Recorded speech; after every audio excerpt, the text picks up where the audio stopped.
Hey, good morning. It's Colleen again from Road Proud Clothing. I've been asked to redo one of the knots that I did for you last week. It's the friendship knot. You might know it as the square knot or the Buckaroo knot.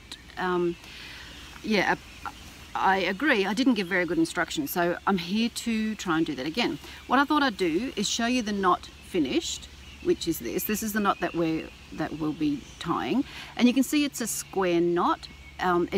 It's created by doing a bit of a weave.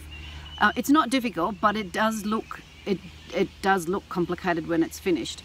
I've used two different scarves here. I've used one that's primarily pink, and I've used another one which is actually called the Mongolian red, but it's got lots of different colors in there. Hopefully you can see the two different scarves weaving together there. This one's not perfect. This square is not perfect, and that's okay. In fact, I quite like it like that. The beauty's in the imperfection, hey? That's my thoughts about life. So I'm going to pull this apart and I'm going to come back and show you how you tie it.